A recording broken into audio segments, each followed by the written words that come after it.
the one thing that we are always trying to do is to make sure that like the main reason why Chowdeck was created, like it doesn't get lost in the source. We want them to be able to come to the app, order their food and go. Like there's nothing that we should be doing that should stop that experience. Anything that we're doing that destroys that flow, then we shouldn't be doing it at all. You mentioned, in detail about how you try to understand what customers say to you, which is, kind of the core idea for product, right? You build something that people want. But then how do you figure out that it is also still the right thing even when customers ask? We have different types of customers. So there's some customers that like take out time to give you feedback where they send you like an email like, oh, these are some things that are my current pain points and stuff. So it's not like when they report those issues, we just, this person said we should add a button. Okay, we're going to add. No, because there are some things that like if someone requests for something on one side, it affects a lot of people because we are a three-sided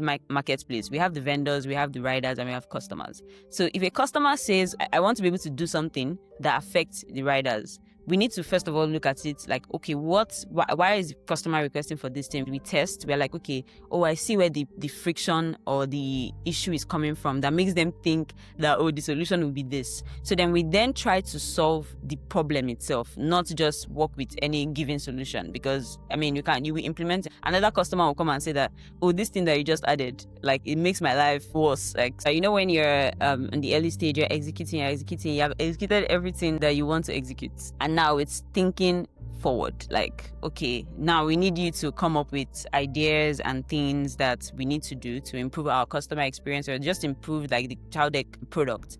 And that was where the real learning really started for me because I'll come up with ideas and they'll be like, oh yeah, this is a nice idea, but this is not something that we should do now. But when you look at the customer base that we had at the time, if we implemented all those things on the app, it would have just clouded the app and would not have had like any change in our numbers or in the output. The Ghanaians are I think they are a lot more laid back. What you need to get from them to actually buying into your product is you need to actually offer them something valuable. Because before I wanted to like, okay, we'll give them this discount, give them this, that. But you do a discount and they'll be like, sorry, that's not, I don't really care. Is my food coming or not? Like all those kind of things. So they are very dedicated to their vendors, like their local vendors. So if you give them a vendor that they like, they would literally use the app. Honestly, in being a PM, you need to just say things in the most confident way and it will sound like it's the most sensible thing I've ever said. If one person is confused by what the PM said, that means the entire product implementation is confused. And see, it has happened to me before where I said something in one way to one person and I said it in another way to another person and they both implemented two different things.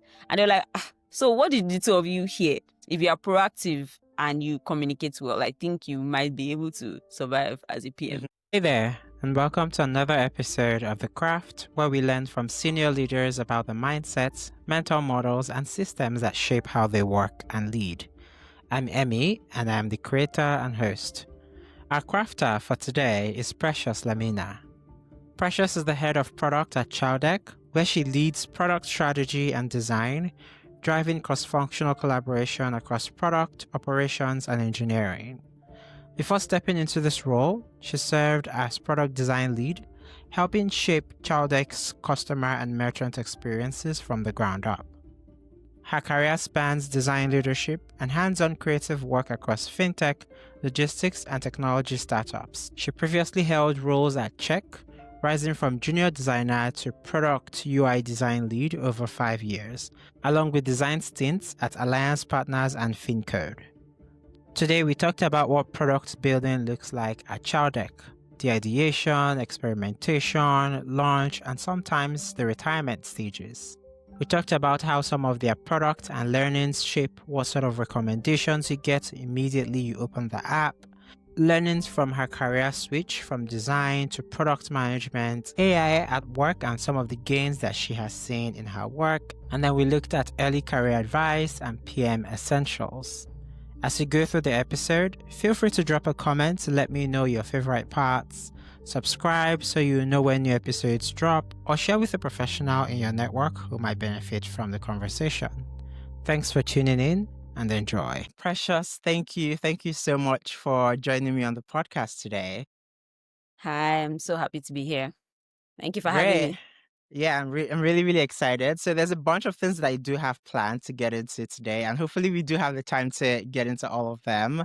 But I'm gonna start from the first, and I guess the one that I'm personally really excited to learn a bit more about, which is, you and your team at Chowdeck are basically trying to solve a very hard problem that many and even stronger companies have picked up, and tried to do. I have this experience because I have in the past worked at a restaurant business, and we had to handle a lot of deliveries, and it was a very tough one. Well, Showdeck is doing that at a large scale right now. What would you say continues to be sort of, I guess, hardest problem till this day? Even if your team has gotten better at trying to solve that, is there something that you think that continue to stick out as one of the hardest problems for this kind of business? I mean, there are a lot of problems, mostly because of the country or the continent that we're in. But I think, like you said, we always try to, as one problem arises, we try to tackle it and then we move on to the next one. There's always a problem around the corner. But I think the one thing that we are always trying to do is to make sure that, like, the main reason why Chowdeck was created, like, it doesn't get lost Mm. in the source, for example. And the main reason for that was to provide the best customer experience when it comes to food delivery. Like, we know about like different players that have tried it in Nigeria, for example. I'll just use Nigeria as the basis. And they've tried it and the experience has not been so great. And in some parts it has been great, but sometimes it's not great, which typically is the reality. But I think for us, like, we just try to just maintaining that customer experience. It will always be the problem, because at one point when you think you have iterated enough and you are getting like positive feedback, one other problem from somewhere just comes and is like, okay, you know what, we need to add another iteration, we need to think of something, we need to do something, and then we now do that and it's like, oh yeah, like we're kind of fine for a few weeks and then another problem comes. So I think there's always the problems are always changing, but at the core of it is all about like the best customer experience that we can give users in our space. Yeah. Right. So basically trying to make sure that the core problem that you're trying to solve doesn't get lost, and miss all of that. Exactly. I had a follow-up question, which is actually whether you have a way that your team checks that the core thing that you're trying to solve doesn't get lost in the sauce, right? So you just mentioned a bit now about, you try to make sure that that doesn't happen. Or are there any, I guess, mental models that the team have to follow to make sure that, whatever it is that we're doing now, we must make sure that, when customers order something, there's Mhm. no friction in between. Is there any system that the team has in place to check for that every now and then? Yeah, like I think on a daily basis, I mean, we work with data a lot. So like every day, it's not like we wake up in the morning, the app is open for orders, and we're like, free for all, you guys can order, and we just hope, like, fingers crossed, everything is fine. No, we're actively like looking at the data every single day. Like, if there is, and just to give an example of how we are very very like particular about the data, is if at a particular time during the day we notice that maybe quickly the day before we would have gotten a certain number of orders at that time, and then for some reason it's maybe less than, maybe it's meant to be, for example, maybe $800, and we're getting like maybe 600, 500, or even 700. We're like, oh, why is there a lapse in that, on, like, why is there 100 orders missing? And then we just look at the data and then we say, oh, maybe there was something that happened at a particular time with one of the vendors, and then there was a delay, and we're like, oh, how can we quickly resolve this so that we can make changes before the next hour comes? So like, it's almost like we're hour on hour trying to improve based on like our like projections or our focus for that day. So if there's something that happens, for example, let's say by 9 a.m. when the day is just starting, we are already prepared to tackle and like stop that from happening by 10 a.m. That's how like particular. And it's mostly about, I mean, we have core values in Chowdeck where it's like we're always like actively looking at our data, like just consistently striving for excellence. So you should not be like, I mean, you cannot be in the company and not actively be looking at what you're working on. Like, even me on the product side, I mean, we have people on the operation side that are very very particular about looking at, oh, has the rider gone from here to here? Is there a reason why the rider has stopped midway? Like all those kind of things. But on my own end, I also have a responsibility to also say, maybe just in case somebody on the operations side did not see it, I'll come and say, oh, did you see that this rider has stopped at this point? So that's like the culture that we have, where we are just consistently looking at what we're doing. Like our eyes are on it. It's not like we don't see, we see it, and we're trying our best to like make the experience the best it can be at all times. Yeah.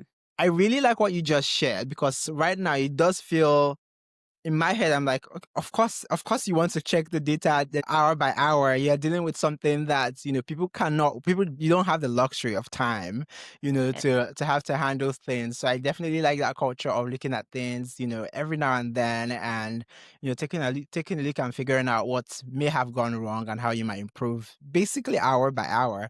Um, and I like that close look at data. I was watching an interview, I think by PC Timmy with Femi, where he had shared some really good insights that, I know that many people are not looking at data this deeply, which is that he had found at some point that customers in a place like Ikeja, for instance, and customers in a place like Yaba would order different things, right? They're both ordering food, but in a place like Ikeja, you see that more people are ordering pizza or rice and beans, but in a place like Yaba, people are ordering like spaghetti, and that sort of helped you determine what you recommend to people depending on their location, right? I thought that was a very smart way to basically help your product serve the people that you're serving.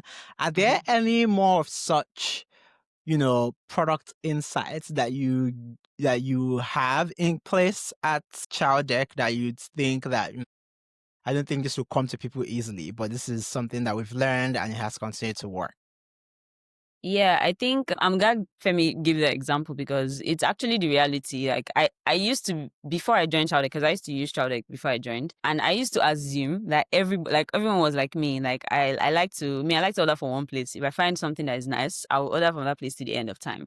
But like when you look at the actual data, two people can be on the same like surrounding, maybe in the same streets, but they are both looking at different vendors. Like their taste is very different, and one person will order for example maybe amoke, and the other person is ordering from food courts, but they are both in the same like area. So it's like we try to I mean, like I said, we look at the data, and then for example we use that data for in different ways. First of all, like when we want to do discounts or we want to do promotions, we typically look at, okay, how many people have ordered from, let's say, Amoke, how many people have ordered from food courts, how many people have ordered from different vendors. And then we're like, okay, this particular group, it seems like they have a pattern of ordering from, maybe they even like a particular item from Amoke. Maybe they like the Amala so much. And we're like, okay, we collaborate with Amoke, or Amoke even sometimes she can even reach out and say, oh, I'm getting a lot of orders from this item. I would like to run a discount. And we're like, yeah, let's run a discount. And most of the time, because of that data that we use, that discount typically does well because people are like, the food that I bought maybe 5K yesterday, now they're doing a discount. It's currently 2.5.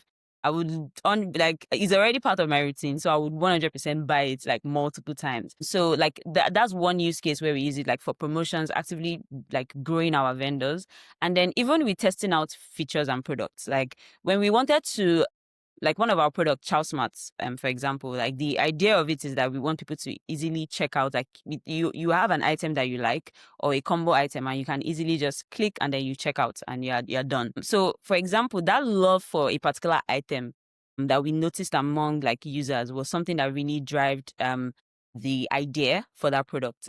Like people really like a particular item, so we're like, okay, what if we just reduce like reduce the price, and then we then allow you to easily check out like with it without any delivery fee or service fee. So it's like, and we saw a lot of people use that like right now. I think like for a particular item, I won't say the item, but like there's a particular item that is very popular on Chow Smart where a lot of people love to use because it was already a staple for them, and now we're giving it to you with free delivery, like with no delivery fee and then no service fee. So it's those kind of things are like what informs that particular data. And sometimes we even know, like we have a set of users that they typically like to try things. They like to experiment. Unlike some people that are just, they love to repeat. But with those people that like to experiment with, we always use them as like our, let's say, our guinea pigs when we want to test out new products. We're like, okay, let's send it to this particular users, and then let's see how they use it. And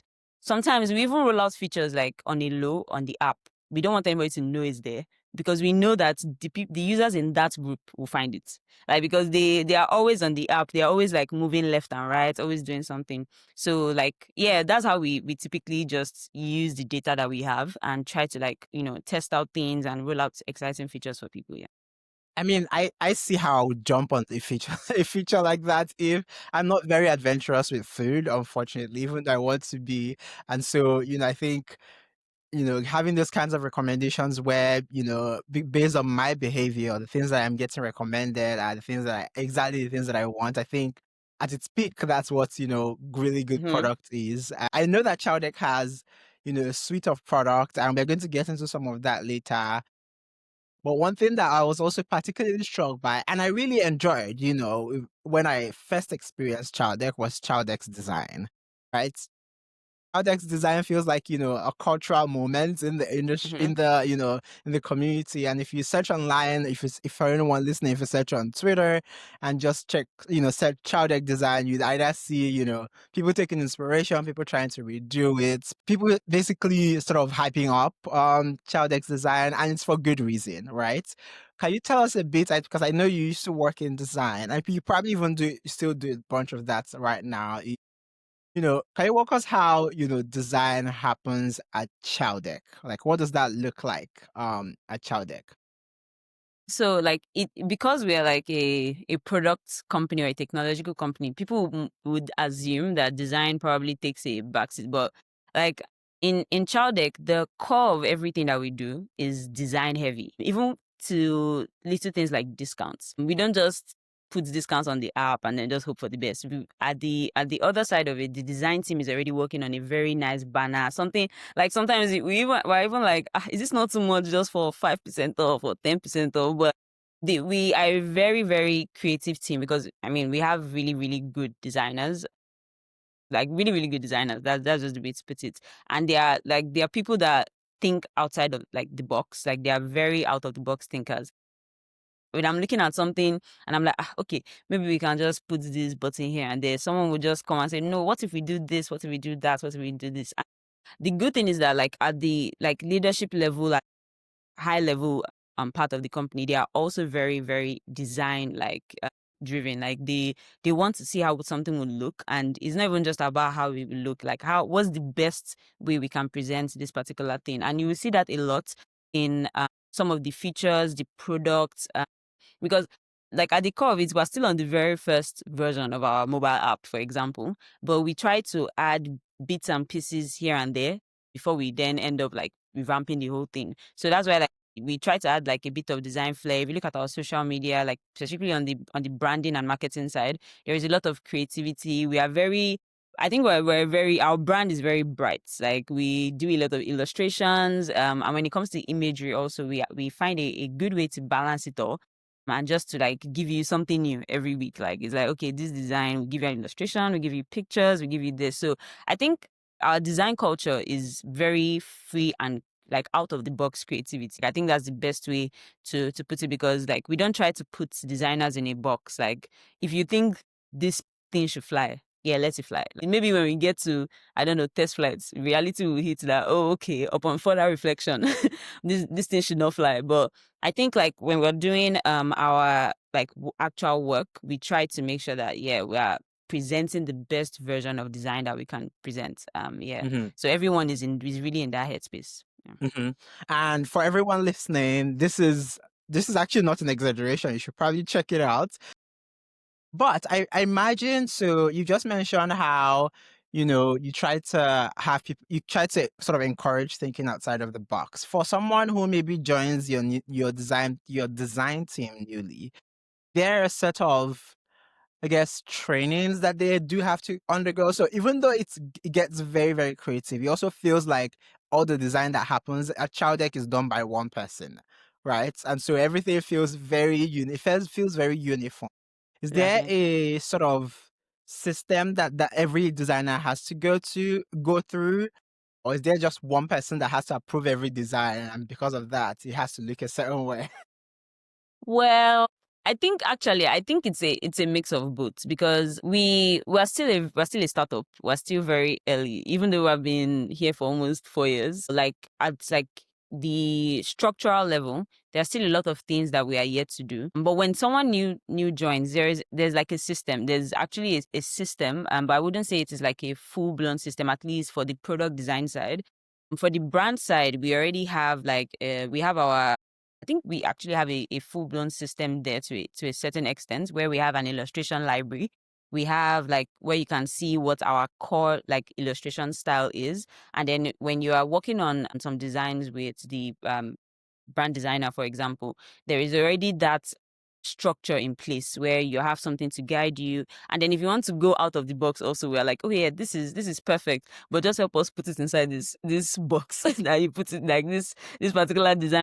Like it's not even more on like the structure of the design style, like the design direction. It's more on, okay, yeah, this is great, but remember to use the core colors, use the color palettes, all those kind of things. So those are things that we try to make sure that everyone understands, where okay, we have a design like component or a system, for example, and then you will need to design with the system in mind, but it doesn't stop you from being creative, because at the end of the day, whatever you come up with, you're going to use elements and assets from that system. So if you don't want to bring something new, like as usual, if you're adding to the system, like it's very easy. You just create what you want to create and then add it to the existing system. So like we try to give them that intro to, okay, this is where our design, I think for the product design side, I try to show them where we're coming from. And I think it starts from the first design that our one of our CTOs or our founders did, the very first Chowdeck design. Then I walk them down to where we are today. So that they know that it's been a journey. Man, this is not like we didn't start from like really creative designs. We started from it was a kids design style that he did. Yeah, we're happy we did not go with that one, but like to where we are now. And then we then show them that, okay, this is what it looks like now. And then for subsequent designs, we are always looking to improve, iterate, and then, yeah, just to generally improve the system. So definitely having systems to help people make sure that we follow the similar brand guidelines, but also that doesn't limit the the extent to which your creativity could go. Please correct me if I have things wrongly. So, but you said in design at Chowdeck, and then transition into now leading product. Tell us about that transition. What would you say? So there are probably two parts of this, which is one, what would you say was the easiest sort of mental leap that you had to make, where when you started leading products, you're like, "Oh, well, yeah, this makes sense. I already know this in design." Like, were there any sort of easy sort of mental leaps you had to make? I think the answer to that is actually quite simple. I think what really helped me even attempts to transition to product, or even think of that, oh, okay, I could go from Figma to doing Notion documents and everything, was really my background. Because I was coming from, I'd been working at a design agency, Check DC, till for like 5 years. So I had a lot of experience. The way people say it in design, that everyone has to work in an agency at some point. And honestly, I would always recommend that, because there's really nothing that life can throw at you that they will not have thrown at you at a design agency. And in my work there, I did a lot of things. I did websites, I did mobile apps, I did web apps.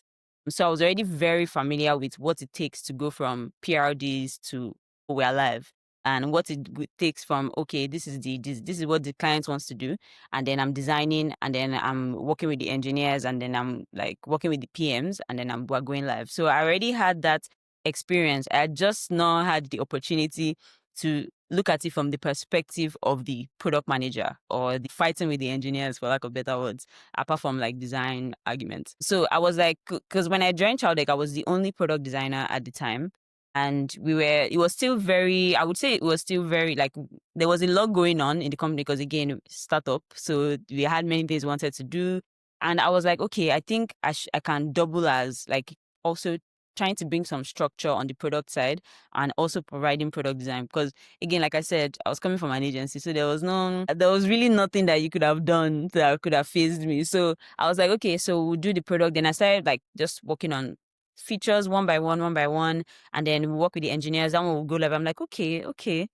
So I think the easiest part was actually just thinking of, okay, we have a feature, because I would say like I'm more of a executor. Like I know how to execute. Just give me your dream. I'll execute it for you. So it was very easy to transition into that because I was coming from that background already. So it was like, okay, we want to roll out this feature. I'm like, okay, what's the feature about? I'll like define the direction. I'm like, okay, design is ready, oh, engineers, let's do what we want to do, and then they work on it, and then like we're live. So that was the easiest part because of that background that I had. So it was easy to start thinking in the product side. I mean, subsequently there were a lot of new things that I didn't know used to happen that I had to learn. But for that early stage, it was very easy to transition to that. So you did have some background already from working at agencies, and if you're a designer, if you have the opportunity to work at an agency, take it seriously Exactly. because you might need that a lot. And then on the flip side, was there anything that was a little hard, or you took a moment to actually try to understand it a bit when transition to a product? Yeah, I think there were a lot of hard parts, but it mostly showed like later. You know, when you're in the early stage, you're executing, you have executed everything that you want to execute. And now it's thinking forward. Like, okay, now we need you to come up with ideas and things that we need to do to improve our customer experience or just improve like the Chowdeck product. And I mean, it was a struggle for me because, like I said, I'm an executor. I know how to give me your dream and I'll execute. So I had to like learn how to start looking at data and seeing, okay, what is the data telling us and what do we need to do to make the data better or make the numbers that we're getting better. And that was where the real learning really started for me because I'll come up with ideas and they'll be like, oh yeah, this is a nice idea, but this is not something that we should do now. I'm like, okay, fair enough. And then I think one of the biggest things I had to learn is that like the reality of it all is that you have many things you would want to do, but I think the best way to say it is like there are times and seasons for things. Like me, left to me, there were many things that off the top of my head, I was like, okay, I think I'm missing from the app. But when you look at the customer base that we had at the time, if we implemented all those things on the app, it would have just clouded the app and we would not have had like this, like any change in our numbers or in the output or like in the number of users. And then I had to learn that, okay, based on like just basically balancing what we want to do as a company and also the customer experience. Okay, so we want to improve this, but at the same time, we also want to get like numbers from this. So thinking with both headspace, like I had to start like thinking of, okay, well, this is what we're going to do in Q3, for example. We're going to roll out this, we're going to roll out this with the goal of getting this. So that was how I said. But before I was more of a, okay, did we want to roll out this thing? Yeah, let's roll it out. It's live on the app. I'll go and use it. I'll be so happy. I'm like, yeah, good. But then sometimes you have to take a step back and look at, okay, how are the things doing and what do we need to do to improve that? And then also like work with the goals that we have in mind. So that was the hardest part for me. And it's still something I'm even trying to learn also. Like I'm still trying to improve on because again, like I said, as one trouble passes, another one comes and you need to also prepare for that. So yeah, I think that's the parts.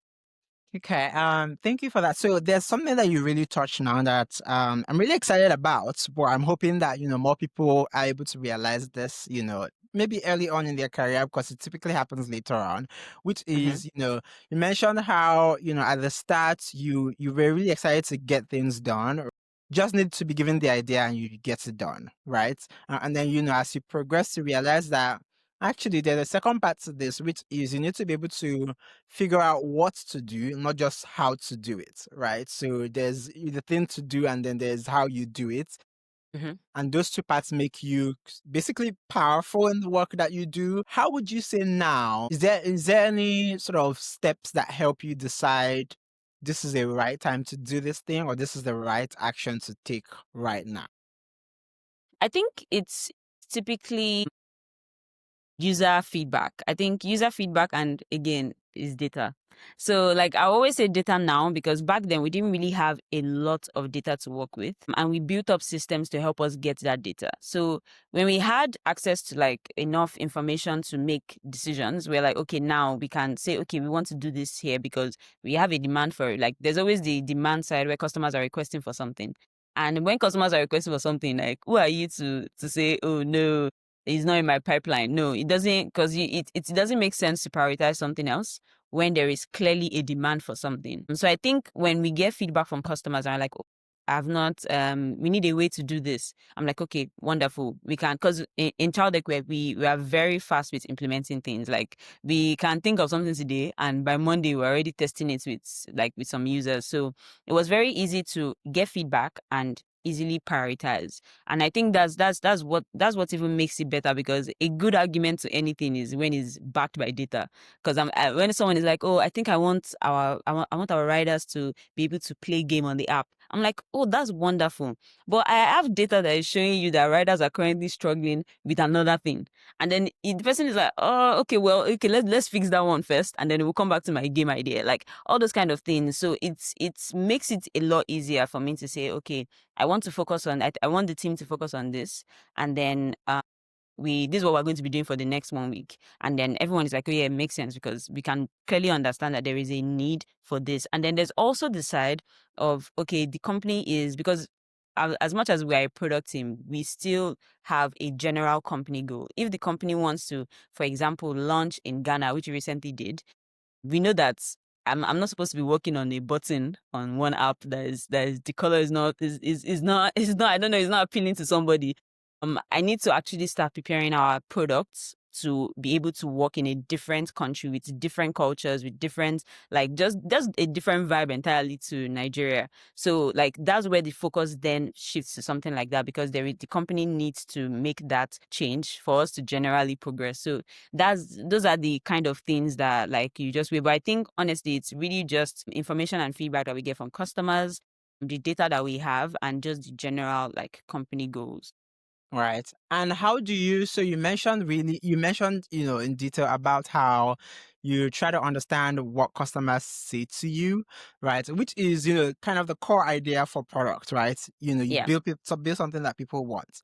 But then how do you figure out that it is also still the right thing, even when customers ask? And I'm going to sort of give a bit of background here. There's this saying that, people don't know what they want. They just figure out that they want it when they see it in action, if that makes sense. Yeah.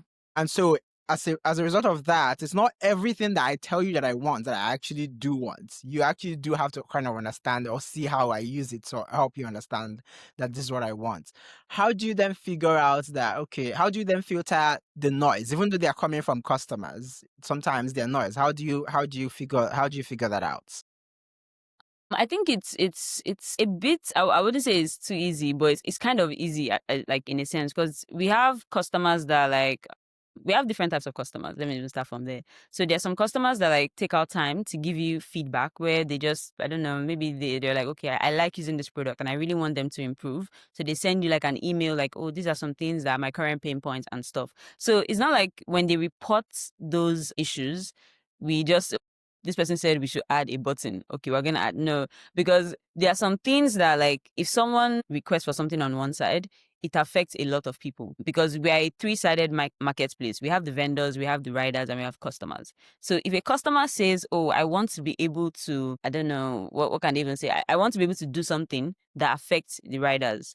We need to first of all look at it like, okay, why is the customer requesting for this thing? Which is similar to what you said, where we basically put ourselves in the customer's shoes. We test, we're like, okay, oh, I see where the friction or the issue is coming from that makes them think that, oh, the solution will be this. So then we then try to solve the problem itself, not just work with any given solution. Because I mean, you will implement and someone will still come, another customer will come and say that, oh, this thing that you just added, like it makes my life, like it's making my life like worse. Like, so it's like, oh, who do we now answer to? Is it this person or this person? So the way we curb that is by like actually investigating, like, okay, this person reported this. They said this is the solution that works for them. Okay, I understand. But let's look at the actual like problem. Like we are not going to just work on solutions without, like, if it doesn't resolve the like the core of the problem. So that's how we typically look at it, because if everyone is always requesting this, like we know what it will solve. Like we know it to be a quick, like we used to call it quick fix, but in the future it's to come and meet you. So that's why we try to like solve that core problem, so that when the person sees that the experience or the process is now a lot smoother, they will probably be like, oh, okay, maybe that solution was probably not the best one. This one is a better route. That kind of things. Yeah, I think that's typically how we always filter and then prioritize. There's some things though that people recommend that are like, yeah, this actually makes a lot of sense, and then we then implement something that is like that, and then try to address that problem. Yeah. So it looks like the thing is actually going for the root cause versus the solution that may be recommended by a customer. So you Yeah. just go for the root cause. I wonder, are there any sort of domain specific knowledge that you now have that you employ to products that someone outside of this type of business might not actually really immediately get? So a good example of this is I was speaking to someone who is in finance. You know, they're talking about finance is a very is a very low trust industry. Yeah, people are supposed to trust you with their money. It's not something that happens all the time. And so whatever you are including in your products has to not make people doubt doubt their trust in you. Is there something like that or similar in a business like Chowdeck where whenever you're thinking about a product, because of this thing, this idea is already dead on arrival because of this certain thing? Well, yeah, in a sense, but I wouldn't say that it is. Well, actually, yeah. So there are some ideas that we've had in the past. Because again, we are a delivery, like we're a logistics company. Like at the core of it, we're a logistics company. So there are some things that we can't dabble in, even though we would like to. Because for example, like abroad or like if you use like other delivery companies abroad, they have like things that are put in place just to make their like you sometimes you use it and you're like, why can't we have this one on our this thing? And then you come and say, okay, can we do something like this? Then legal says, oh, according to the Nigerian state law or something, we can't do this, something. I'm like, oh gosh. And then we just have to like just skip it completely. So we do have cases like that, but it's not a lot because in our space we are kind of like allowed to touch points in different areas because again logistics is basically moving something from somewhere to somewhere, so we can dabble in that's why we have different verticals. We have supermarkets, we have pharmacies, and we will still expand to many things because the core of our product allows us to do that. But there are some things like, for example, let's say we want to make the experience of our, like maybe our vendor says that the main problem of our business today is moving money around. So I mean, we cannot just say, okay, well, because that's your problem, we'll give you a bank or something, like so that you move money easily. Like it's not that easy. There are some things that we need to do to kind of make sure that we are compliant and making sure that we're not overdoing, for lack of better words. So I think those are like it's mostly we are allowed to think of different ideas that we want to do, but at the same time, we have people in the team that would bring us back to reality that, oh, these are some things that we can't do because of this and because of that. So yeah, I think because our customers too, the core thing is that we want them to be able to come to the app, order their food and go. Like there's nothing that we should be doing that should stop that experience. Anything that we're doing that destroys that flow, then we shouldn't be doing it at all. Because we have deviated completely from what customers want to do. Yeah. I wonder how do new product team members get ramped up to this like level where they already know that this idea might not fly because of the type of business we are in? Are there any systems to help new product people actually ramp up to this point? I think it's the best way to explain or to answer that is experience is the best teacher, because we don't want to put a set of rules that would stop you from being free about like bringing ideas, because there are a lot of things that we have rolled out to the app that it's not just the product team or the leads or the design team that came up with it. It was actual people in operations, because they are there day to day. They know what the riders are experiencing, they know what the vendors are going through, so they can just come and say, I think we should do something like that. And we're like, oh yeah, we have a conversation about like, oh yeah, this makes sense. Okay. And as like we are the product team, so we would have to implement something. And we're like, okay, yeah, we can do something like this because it makes a lot of sense. We do our research and then we then roll it out to like the vendor or whoever has that particular request. So just that freedom that they have, because anybody can bring an idea, because we're all in the company, we all see what is going on. As I'm in product, there are some things that I'll probably not see on the rider side or on the customer side, like maybe that is happening like in real time. So someone coming from somewhere to say, oh, I think we need to implement something like this because this is happening. And I'm like, oh, I didn't know that was happening. And then we check it, we do our like findings, and they were like, oh yeah, we need to do something about this quickly. So just that freedom to bring ideas is something that we encourage all the time. So if we already put like ground rules that, oh, according to the GDPR or something, you shouldn't do this, that means nobody will bring any idea related to a particular side, even though there might be things there that we have not done yet. So we, because of that openness to ideas, we try not to like stop you. Is when you bring your idea finished, they were like, oh, this is a wonderful thing, but according to this, this is why this might not work. Yeah. So I see how that would be useful to folks. Yeah. But I think I'm guessing that you want to find a balance between, I don't know if this is happening. You want to find a balance between folks actually like bringing things that actually work versus spending time on things that don't already work from the get-go. I wonder if there is a need for, or whether there's something in place where people already know what's like it's not great from the start, so that they don't already go and spend time on that. And a good example of this is I've worked in companies where experiments are like a culture, right? When you think about something, figure out how that might work, and then sort of maybe bring data to support how that might work. Is that something that happens in Chowdeck where people are free to experiment, especially on the product side? Like, how are you experimenting things? Is that something that happens in Chowdeck where people are free to experiment? And when they experiment, to what extent does that, does that look like?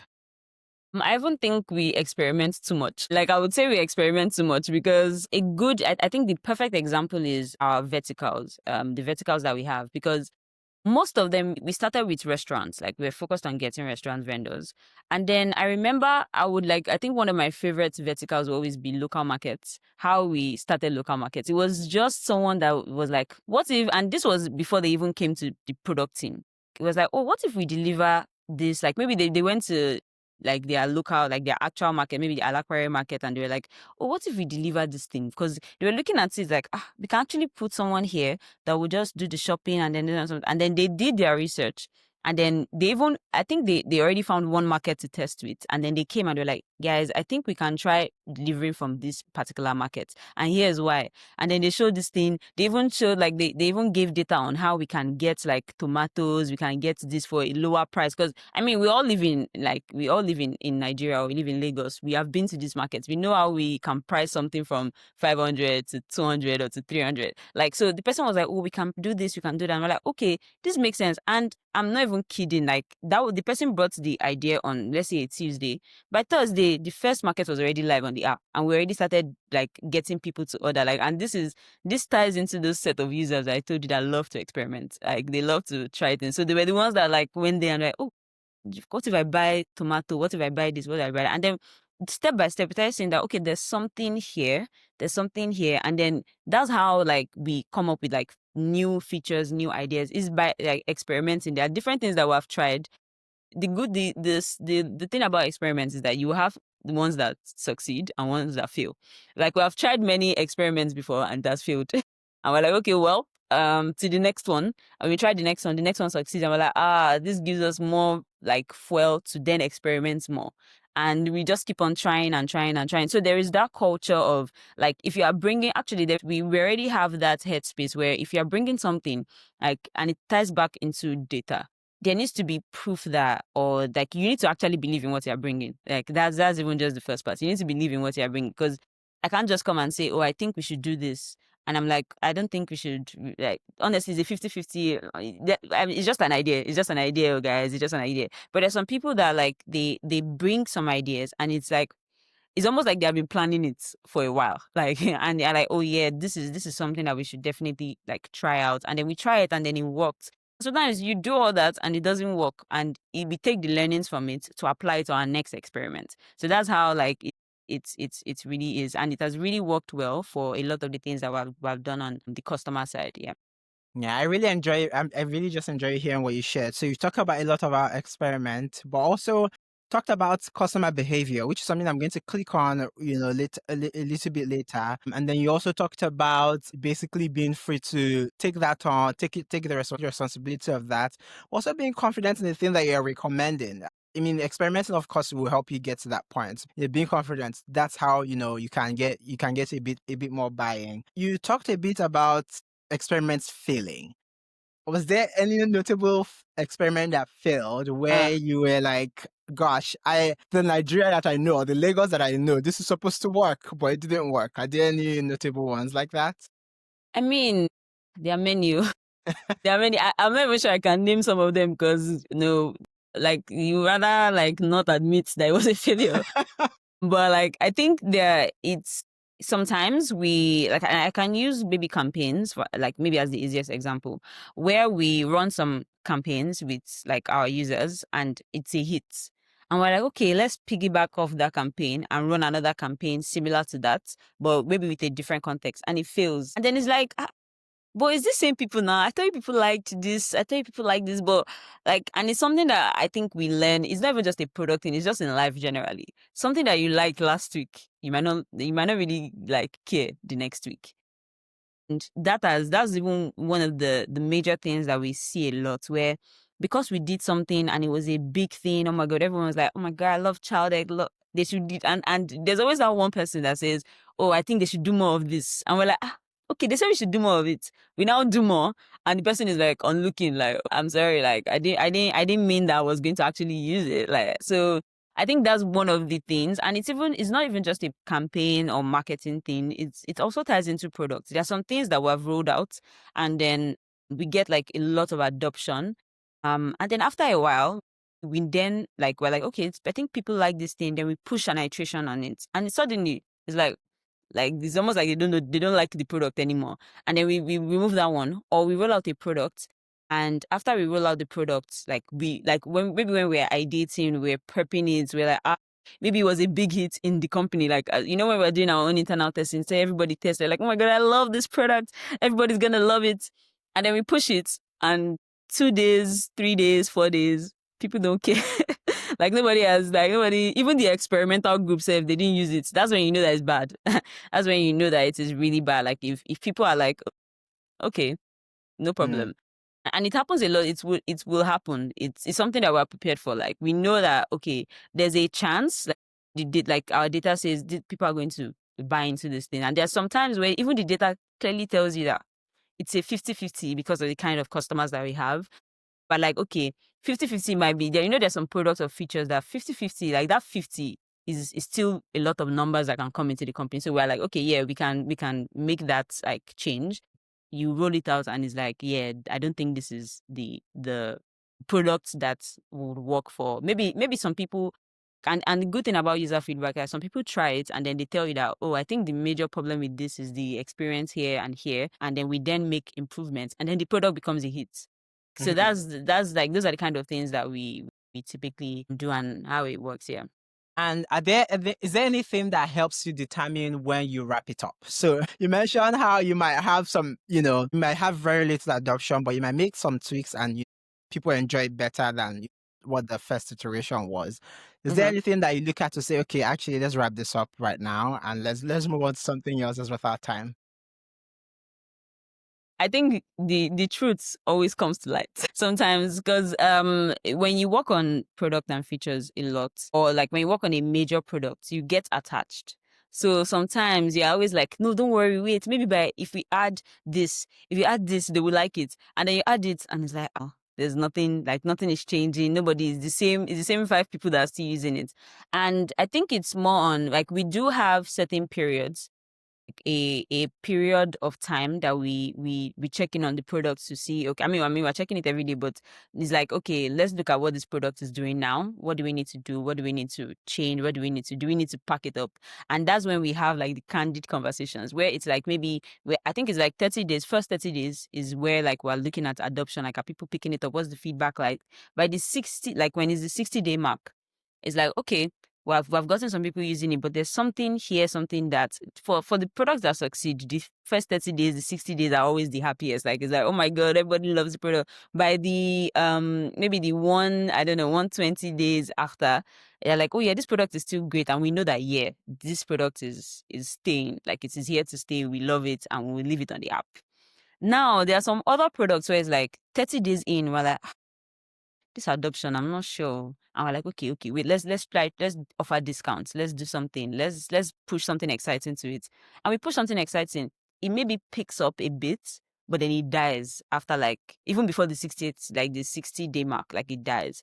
And then we're like, push it, but we can't keep. It's unrealistic to keep pushing. Like you cannot, I don't know, buy one get one free your way to success. Yes. Like it's not scalable. So like, and that's when we have that conversation. Like, okay, what are the numbers for this product? Like, have people used it? Do people even like the product? Do people talk about it? And we're like, okay, no. So what is then we now like do a bit of weighing. Like, okay, if we keep this product on the app, especially if it is a product that is offering services that on the company side we're spending money to offer that service. That's where it's even easy to wrap it up because we're like, okay, why are we spending so amounts for a product that people don't even use? And we're like, okay, yeah, let's just pack it up. We will think of something better. And I even think sometimes when we pack up those things, the next idea we have in that space is a lot more refined because we have data from when we tried to do it the first time, where people are like, nah, I'm not sure this is the best thing. And we try to then build the product with that like user behavior or user, like what users would like to see in mind. And then when we now do it, maybe the next time, it's a different look. It has a different like structure. And all of a sudden it's a hit. And we're like, oh, so that's what we needed to do the first time. But I mean, you would not have known to do it the first time if you didn't actually experiment with trying it in that space. So Right. that's why. Right. That does make a lot of sense. So you definitely observe the data as you've continued to share, as Chowdeck does a lot of the time. Observe the data, but also you can't just keep burning money. So at some point you gotta wrap it up. There's no unlimited cash in the Exactly. bank. So you've mentioned, Chowdeck just recently launched in Ghana, which, congratulations. Well done to you and the team. I wonder, are there any specific customer behaviors that you notice between Nigerians and Ghanaians, where it's like, oh, this is going to Ghanaians. Actually, let's not do that. Yeah, I mean, so I think at the start, we were trying to kind of treat them the same. Like maybe in trying to acquire users there, maybe we were saying, okay, if buy one get one free works in Lagos, it will work there. But the truth is, a lot of African countries are not. I don't think you could ever see anybody like Nigerians in this world. The Ghanaians are a lot more. I think they are a lot more laid back. Um, you need to what you need to get from them to actually buying into your product is you need to actually offer them something valuable. Like they care more about the value than just the one-off discounts. Like if you actually can get them their food on time and with the best experience, your rider like comes on time, he delivers it, they would lock in. Like they will lock in with you for life. And I think that was the most important thing, that was like the eye-opening thing for us, because before we wanted to like, okay, we'll give them this discount, give them this, that, but you do a discount and they'll be like, sorry, that's not, I don't really care, is my food coming or not, like all those kind of things. So, and that's why we started adjusting our approach for them to be a lot more different than Nigerians. So for the Ghanaian market, they are very, like I said, they are very laid back. We do like one or two discount, and they are very dedicated to their vendors, like their local vendors. So if you give them a vendor that they like, they would literally use the app. Like if you get them, I don't want to mention any vendor's name, but like there are some favorites that they have, and if you get them those vendors, or they would actually like order, and they also like to give feedback too. I mean, Nigerians also like to give feedback, but they are also very passionate about giving you feedback too. And it's the same thing. It's not just for the customers, it's for the riders. The riders are very, very much like, okay, we just want to work. Just give us the platform to do so, and we'll do it. We'll give you your feedback. We'll give you all of the necessary information that you need. And they are also, like, I would say, they are also relatively laid back. Also, so they try to just get the job done as soon as they can. So yeah, I think that was the difference in Nigeria. Like Lagos is, or like most of the states we are in, they are very, very we're a hustle country. Like we like to Very hustle. much so. So they want to do things as quick as possible. as quickly as possible. So for that shift to that culture, it was a very, very like much calmer space. Like the key thing for us was making sure that we are providing the value that they want. And so far, yeah, that has really, really worked for us. Right. Thank you. That's a very interesting insight. So we are running dangerously out of time. I'm gonna switch quickly to a bit more about work today, work in the future and career.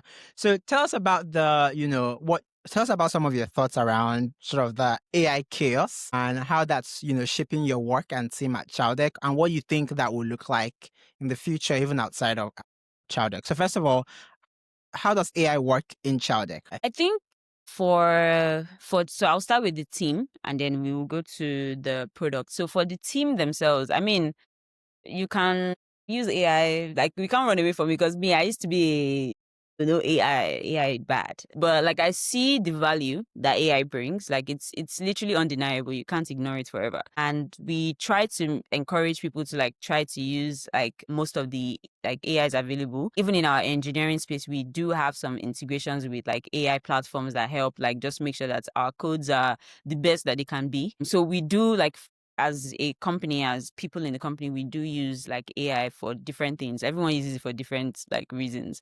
Me, I use it to make sure that my English is correct. Some people use it like for their actual like engineering work. Some people use it for like legal like documents and all of those things. So it's being used, and I think it's also really helps in making sure that like people are saying the right things, like doing the right things, and making sure that their processes are as refined. And I like it's they are iterating on their processes as well as they can. And for the product side, I mean, we do experiment with AI a lot. We have some exciting features that will be coming soon that are AI related. This one is more about like fun, like how can we use AI in a fun way? How can we use AI to improve what customers are seeing on the app? So we have some exciting things coming in relation to that. And then on the operation side, we have dabbled with AI a lot. We have gotten a lot of feedback. We have tried it with like we have experimented with it a lot. That's just the summary. And some has been received in positive light. Some have like it has not. So it's more of like okay, we see how like we're basically learning how best we can utilize AI for our business, like the business at its core. And as we experiment, we get feedback. We're like, okay, no, this is not the right place to use it. We experiment, we use it somewhere else, and we're like, oh, this is perfect. It works here, great. Then we're like, okay, we try it here, and but like we are moving into a space where like we're legitimately moving into a space where like we would be doing a lot of work with AI implementation. So yeah, I'm excited and just to see how that would work because I've actually seen it being used a lot in companies in our space too. So it's very, very exciting. That's exciting. So it looks like, in summary, your team definitely encourages folks because you do see like there's good returns. There's lots of positives with AI. Also learning how people are responding to that. So if you had to, and this is basically trying to maybe support more junior folks as they are trying to make either career switches or starting off. If you had to start your career all over again, what do you think would be the things that you focus on the most to get ahead, either in your career or in the learning that you have acquired up until now? I feel like I would answer it in the reverse. I feel like Okay. because if I look at it from the like basically the question, I don't think there's anything I would particularly change because like I know how my career started because I started from development and then I switched to design and now I'm in product. Like it has been different phases of different things. Like in the right places. I would say like it was in the right places upon like, further reflection. And then I'm like, okay, how I got to where I am now, those things were very key for me to learn. So the reason why I would answer it in reverse is because like I think the question I would answer is what are some things I would advise not to do? Not to do. Not to do like in your in the early stages of your career. And I think the number one thing is you should not prioritize being known over actually doing the work because I feel like a lot right now. I know a lot of designers, but I wouldn't say that they know the work. And this is not shade or anything. No, this is just my opinion. But I feel like a lot of people are skipping the process to be known and get like and honestly, it's not is that's no fault to be of their own to be fair because the economy is bad. You need to like, well, you don't really have the luxury of saying, okay, I don't want to do. I'm not about the money. I'm about the craft. I'm about the knowledge. I'm about the like. I'm gonna lie to you. Like you need to make money, but at the same time, like there needs to be a balance. We need to make sure that like you are not skipping over knowing the fundamentals, knowing the core of like what you decide to. And this is not just even for design. But I would mostly speak to product design. Or like products at its own. Like you need to actually know the work at the like the base level, because when it comes to like situations where like how I transition from design to product, the only way I would have been able to do that or even make that step is by actually taking the time to work in places where I'm actually learning. Like it's not like you are being handheld to do stuff. You're actually there's a lot of responsibility on you to do things.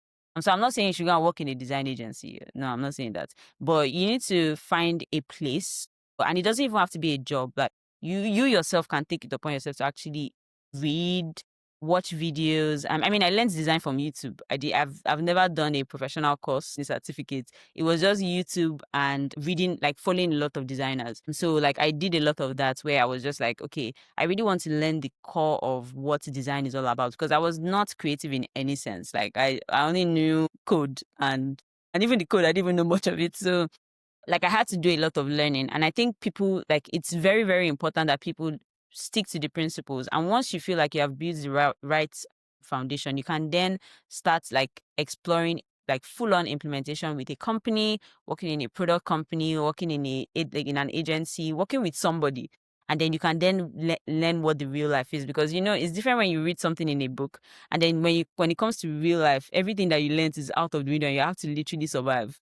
Mm. That survival process is what really teaches you how to like really be like that person in your field. Like if you survive that, then you like I feel like there's always that one job, and maybe it's just for me and for people that I've known like in design space. Like there's always that one job that really opens your eyes and you're like, oh damn, like there's a lot of work I need to do to be the best that I can be in what I'm doing. And I think Mm. so that's one thing that you should like don't skip the process. Like skipping the process, because you will know. Like I feel like for me, I can tell when a designer skips the process. Like I can just tell you, and I will drag you back. Like just go back there. You have to go. You will go back and learn that thing. So I think that's like the biggest thing for me. Mhm. Trying to think, is there something else? Yeah, I think you should follow. Like you should. I encourage like reaching out to designers and speaking to designers and learning a lot from people. Apart from the general, like you replicating designs, you trying to do things, which I 100% encourage, because that's how you can try to do something that you have never seen done before, you have never done before. But I also think that you need to also speak to other designers, like learn from them, ask them questions, because they will give you real life advice. So as you are designing your stuff, you are setting up your portfolio and everything, it's also nice to also get like feedback and speak to people so that they can also give you like realistic feedback and then information that you would need for the next stage. Yeah. So that's why. I think that's very concrete advice. I had the head of design at Rives come, and he said basically the same thing that you just said, which is try not to skip the learning part. That's very, very important. Eventually you don't want to go 10 years into the industry and people are looking at you, and the only thing that you can do is to replicate someone else's design, and then you cannot Exactly. basically back all of that up. If you had to teach product management for 5 minutes, what must you cover? What's something that you must cover? Prepare to suffer. No, but it's good. It's good suffering. It's good suffering. It's good suffering. Like I feel like the things that like I knew about product management, but I didn't know how intense it could be. And this is just a very like realistic answer. Like I feel like you need to prepare for the work that goes into that. Like as a product designer, you're just designing. Okay, when you're done with your design, oh, this is ready for review, those kind of things. But the difference with product management is that like when something is ready, you don't just say, oh, it's ready for, you have to do a lot of chasing, a lot of talking, a lot of fighting, a lot of explanation as to why you are not live, all those kind of things. And sometimes you might even be involved in legal discussions because somebody somewhere has not signed something and is affecting your product. Like, so just be ready. Like, I think what I'll just teach you is how to be ready for what is going to be thrown at you, because you can never predict it. Like, at one point it might seem like the product or the feature that you're working on is the best thing since sliced bread, and then by next week something changes with customer behavior or in the company, and suddenly is the worst thing you can be working on at that time. And you have to immediately adjust, rearrange, and re-strategize, like on the spot. Like, okay, this is not happening anymore. We need to do this next. And whatever you're doing next needs to align with what is happening and what the data is saying. So just being able to adapt, survive, rearrange, restructure, and just is really the is the main part of product management that I feel like we need to teach because you can never see it coming. Like, you have to do a lot of thinking on the fly. You have to, like, nobody's waiting for you to go and check somewhere for you to give an answer. Like, you have to be on the spot at all times, most of the So that's the one thing. You may have just answered this, but are there any other like non-core PM skills that you think continue to help you, with your work? Honestly, I'm not sure. I'm not sure if there's anything, because in being a PM, you need to be proactive. You need to communicate well. You need to be confident. And me, like, I think it was something that I learned early on, that you need to just say things in the most confident way, and it will sound like it's the most sensible thing I've ever said. And when I learned that, like, it made a lot of the conversations that was happening. Like, it's not like I was saying nonsense all the time, but like I was able to communicate things confidently, like in a way that is easy to understand, so that nobody is confused. Because if one person is confused by what the PM said, that means the entire product implementation is confused. And see, it has happened to me before, where I said something in one way to one person and I said it in another way to another person, and they both implemented two different things. And they're like, so what did the two of you hear? They're like, I said that. And I'm like, that's not what I meant. I meant it in. So, like, just being able to communicate clearly, proactiveness. Yeah, honestly, I think it's communication and proactiveness. If you are proactive and you communicate well, I think you might be able to survive as a PM. Like, yeah.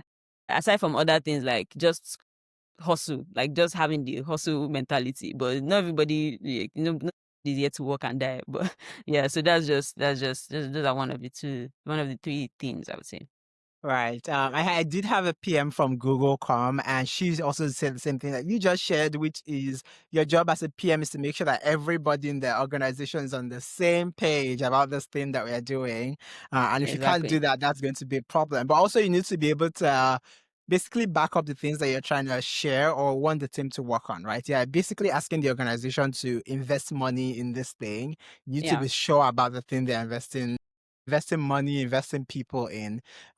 Well, thank you very much for that lesson. So we've come to the end of our conversation today. Thank you so much, Pressure. That's it, folks. I hope you found this episode useful.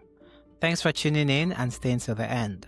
Let me know what you think in the comments and who you'd like to see next on the pod. Don't forget to like, follow, or subscribe wherever you're listening from, and share with someone in your network who might find this useful. That's all for now. I'm Emmy, and I'll see you next time.